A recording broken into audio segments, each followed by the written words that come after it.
My name is Bettina Borisch.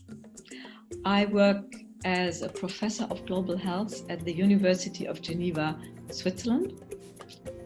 In addition, I am the executive director of the World Federation of Public Health Associations, so to say, the umbrella organization of all national public health associations worldwide. My background, I studied medicine and history, modern history. I am trained as a histopathologist. I was the director of the Institute of Clinical Pathology, so spent a lot of time doing research on the biological level of diseases. Why did I move to public health from the microscope to the macroscopic level? Because I understood clearly that most of the causes of diseases are not under my microscope, but out there in society. And that's why I moved to public health and to global public health, and I'm passionate about global public health. I think you want to talk about leadership communication, and we know you need for leadership communication three things: direction, giving a direction, making a meaning making, and empathy. And not everyone has all these three competencies. And I think it depends more on the personality of the one who's communicating than on its background to get things through in a good way. And then you ask for gaps. Interestingly enough, as a public health person, I always thought that we have a basic knowledge of sanitation. But I understood that worldwide we have to learn how to wash hands. I thought you learn it as a child.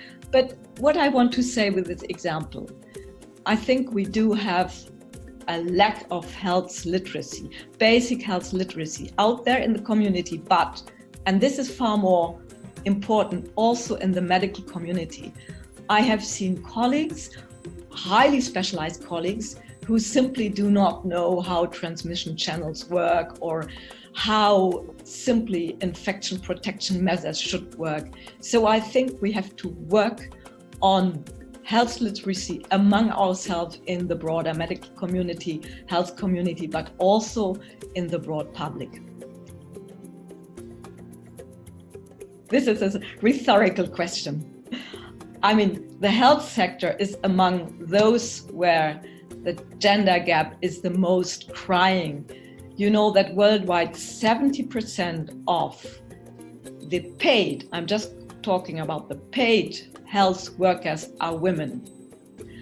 But if you look at the CEOs of health companies, exactly 3% of them are women. So I don't see any more crying gender gap than in health. This diversity gap, let's call it diversity gap because there are other gaps, is bad, not only for health, but also for the economy. Because we know that in the rare companies where there is female representation, the return on investment is far better.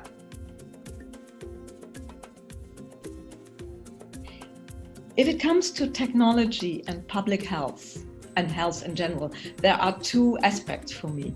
One is the, let's say, the robotic help of procedures that have to be done, improvements, care help, that is interesting and very, very good development because it would help get people working in the care and health sector free their time for more important human social work. On the other hand, and that's what a lot of people are talking about, is the digital revolution in health.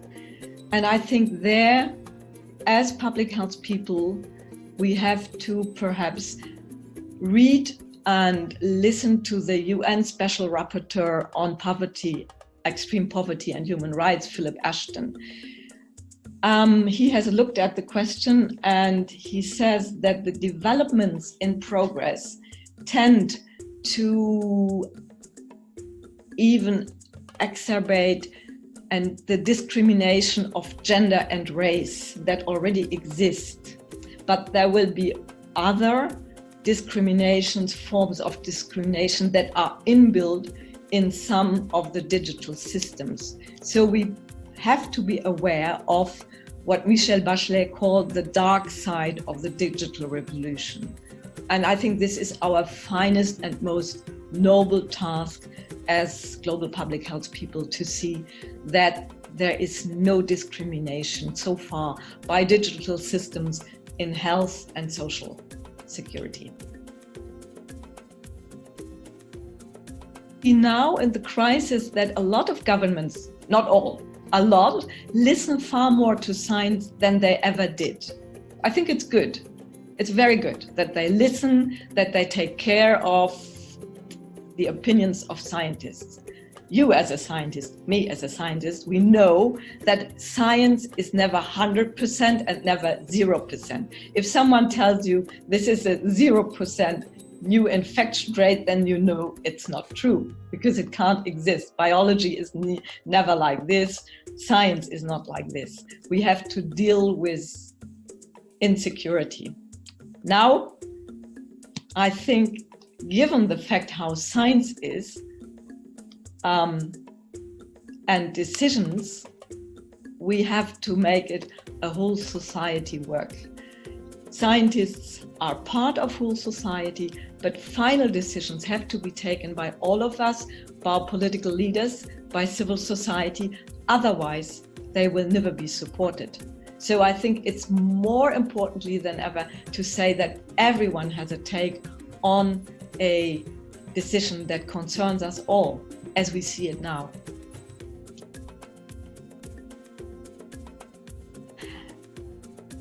Dear people out there, it's now the time where we suddenly really know how much we value our common global goods: health, freedom of movement, of speech, access to public space. Don't forget to fight for them now and especially after the crisis.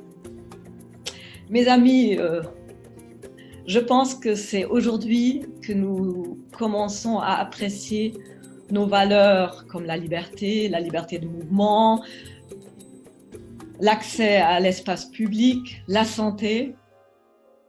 Allons vraiment faire quelque chose pour ceci, pour maintenir ceci, mais n'oublions pas de vraiment lutter pour nos valeurs après la crise. Merci.